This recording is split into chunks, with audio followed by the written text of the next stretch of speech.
Именно на таких ландшафтах, по мнению эксперта, 10-20 тысяч лет назад и обитали плейстоценовые мегаживотные, в частности мамонты, сайгаки, бизоны и другие животные, которые сегодня мы найти уже здесь, в Якутии, не сможем.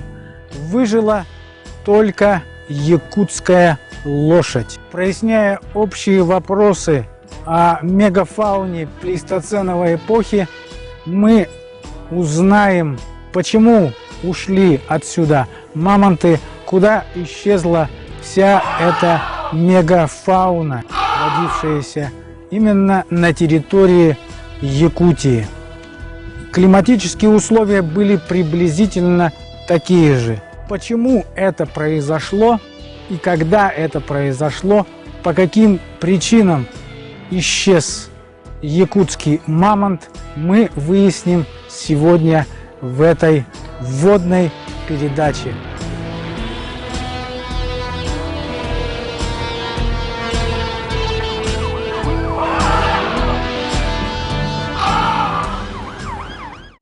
Я хочу сказать, что вот изучение пищи, которую считали с мамонта, оно вот началось где-то в 1911 году, когда желудок знаменитого березовского мамонта, чучело которого сейчас находится в Зоологическом музее, вот начал вот исследовать выдающийся российский советский ботаник Сукачев. Он уже тогда, вот изучив те виды, которые нашел в желудке березовского вот мамонта, он пришел к тем вот выводам, что растительность позднего плейстоцена, вот более 40 тысяч лет вот назад, ну вот когда жил березовский мамонт, оно очень вот походило на современную вот растительность. Он не нашел ни одного вида, который вот, был бы южнее, например. Вклад в исследование растительности позднего плейстоцена сделали палеонологи.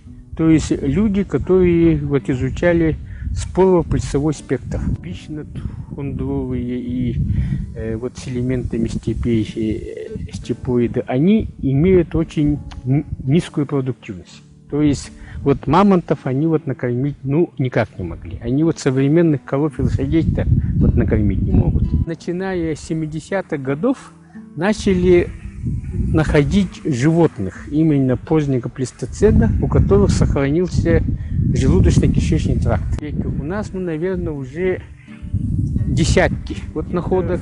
Последние годы уже вот, ну, вот нами, вот мной и группой моих вот единомышленников предложены версии, что на самом деле эти гипотетические тундростепи это на самом деле самые вот обычные луга. И вот мы сейчас вот стоим на зеленом вот луге. Это вот богатейшие сенокосы вот в центральной Якутии.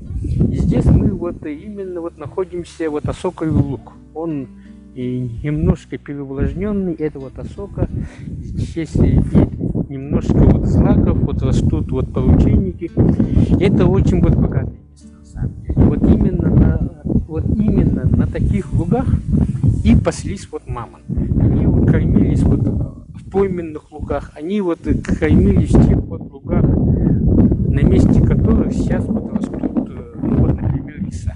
Это вот площади лиственничных лесов в позднем плейстоцене, они были очень вот малы. Ну вот, например, вот если мы смотрим на зеленый луг, это вот по большому счету она очень вот похожа на саванну. Вот группы деревьев, в данном случае вот ивы, и вот высокая пышная растительность. Зимы были довольно холодные, как сейчас у нас в центральной Якутии, но вот лето вот жаркое, оно вот компенсировало. И мамонтам вот это вполне хватало. И именно вот вымирание мамонтов, оно в первую очередь связано с тем, что вместо таких лугов у нас вот развились леса. А лиса, они вот мамонтов покормить не могут. Вот Василисник простой.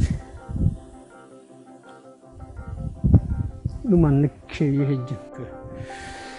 Как? Вот, вот мышиный горошек это. Мышиный горошек. Вот бобовая, очень калорийная, богатая. Подмаренник настоящий.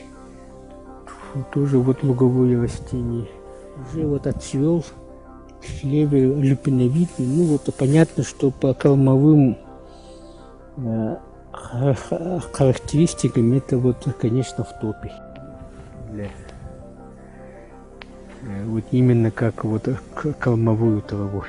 И все они вот здесь у нас в зеленом вот луге представлены.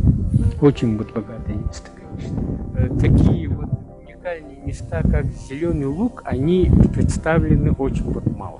Это вот буквально вот мизерные доли процента вот во всем вот растительном покрове Якутии. У нас вот Якутия, она покрыта лесами.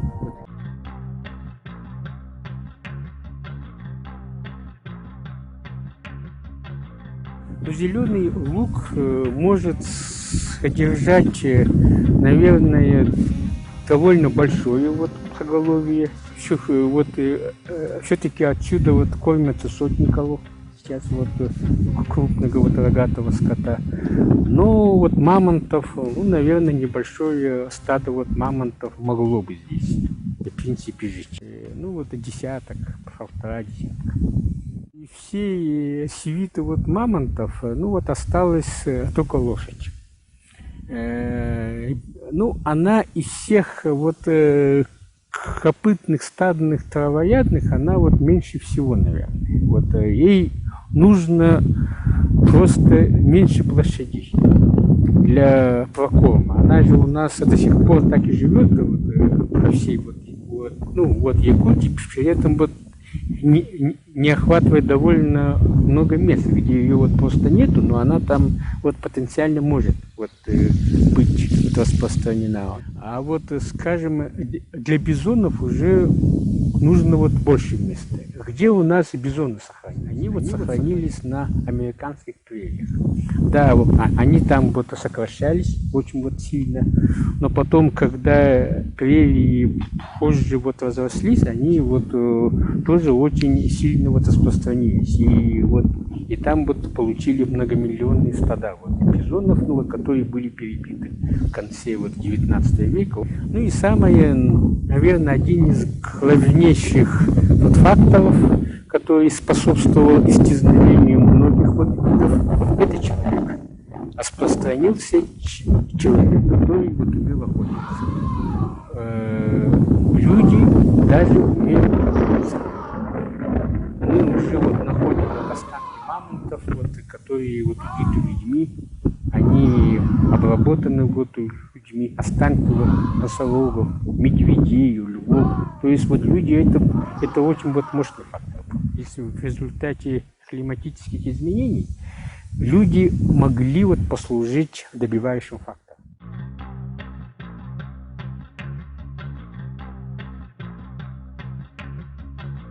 Но тут вот возникает вопрос, а как они вообще вот восполняли воду зимой? Потому что водоемы-то все замерзают. И во время вот изучения мамонта юпи, ну вот наши сотрудники, они вот обратили внимание на странное расширение на хоботе. Вообще это было вот первый раз, мы вот заметили это вот расширение, его вот описали, потом проверили на всех вот известных вот мамонтовых вот хоботах, ну вот, которые есть вообще вот в мире.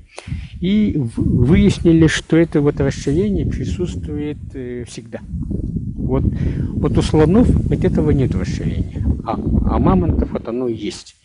И мы сделали вот вывод, что это вот расширение нужно вот мамонту именно, чтобы зимой собирать снег. Вот, ну, скажем, вот если вот бизон, носорог, уже не говоря вот о лошадях, они просто хватают снег вот зимой, вот, ну, вот восполняя вот влагу, то вот мамонт, он вот наклониться не может. У него есть только хобот. И он этим вот расширением, он набирал снег, вот кушал его и чем самым вот восполнял влагу. Это вот у нас вот такое очень вот интересное вот открытие было.